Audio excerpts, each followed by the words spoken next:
এত বছর পরে কোন বিপদ আবার কি মনে করে আমার ঘাড়ে এসে ছাপলো, কখনোই কল্পনা করতে পারি না এই বিপদ আমার মাথায় এইভাবে আসবে। তো যাই হোক, পুরো ভিডিওটা জুড়ে থাকবেন, দেখবেন কি। হ্যালো এভরিওয়ান, আসসালামু আলাইকুম। কেমন আছেন সবাই? আশা রাখছি আল্লাহর অশেষ রহমতে সবাই অনেক বেশি ভালো আছেন এবং সুস্থ আছেন। আলহামদুলিল্লাহ, আপনাদের দোয়ায় আমিও আমার পরিবারের সবাই অনেক বেশি ভালো আছি। সকালে ঘুম থেকে উঠে দেখি আমার হাজব্যান্ড গরুর মাংস, তারপর হচ্ছে পোলাওর চাল, তারপর হচ্ছে একটা খাঁটি সরিষার তেল এবং কিছু শাক কিনে দিয়ে ও মার্কেটে চলে গেছে। এবার আমি মাংসগুলা খুলে নিলাম। মাংসগুলা এত বেশি ফ্রেশ ছিল, এত সলিড ছিল, না কোনো হাড় ছিল না কোনো চর্বি ছিল।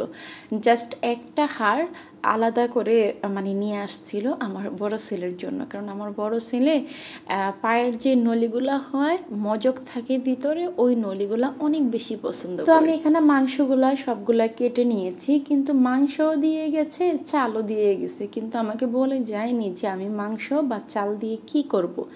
এবার ছেলেকে জিজ্ঞাসা করতেছি ও কি খাবে, ও বলতেছে আমি বলতেছি ওকে কি বিরিয়ানি খাবে, ও বলতেছে না ও বিরিয়ানি খাবে না, তবে আজকে আলু দিয়ে মাংসের ঝোল খাবে, তবে হ্যাঁ মাংসটা হবে হাতে মাখা। ছেলের আবদারে রান্নাতে চলে গেলাম। আর আমি মাংসটা এখানে হাতে মাখিয়ে সবগুলো উপকরণ, পেঁয়াজ, আদা বাটা, রসুন, যত কিছু আছে সমস্ত মশলাপাতি দিয়ে আমি সরিষার তেল দিয়ে হাতে মাখিয়ে তারপর আমি রান্নাতে বসিয়ে দিলাম।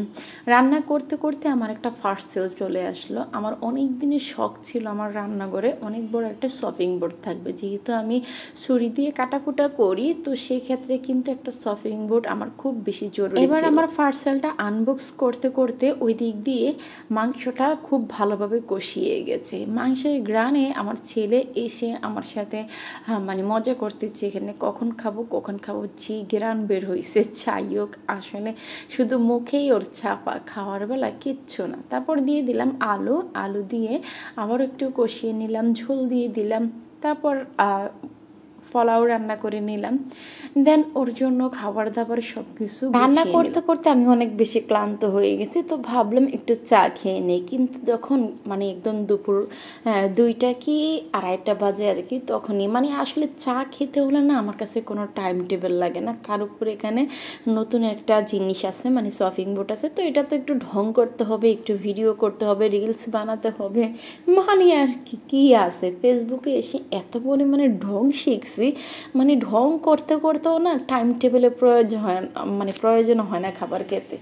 দেন দুষ্টামি পাজামি করে এখন আমি শাকগুলো ভাজি করে নিলাম আর চিংড়ি মাছ ভুনা করে নিলাম। রান্নাবান্না শেষ হতে হতে সানিয়া আবার নামাজ পড়ে চলে আসছিল। নামাজ পড়ে গরমে দিয়ে আসার পরে আমাকে বলতেছে ওকে ঠান্ডা ঠান্ডা কিছু দেওয়ার জন্য। তো ঠান্ডায় মুহূর্তে কি দিব, ফ্রিজ আছে শুধু আইসক্রিম। তো ছেলেকেও একটু আইসক্রিম দিয়ে দিলাম। আর আমি যেহেতু চুলার কাছে এতক্ষণ ছিলাম, আমারও অনেক বেশি গরম লাগছে, তো আমি একটু আইসক্রিম খেয়ে নিলাম।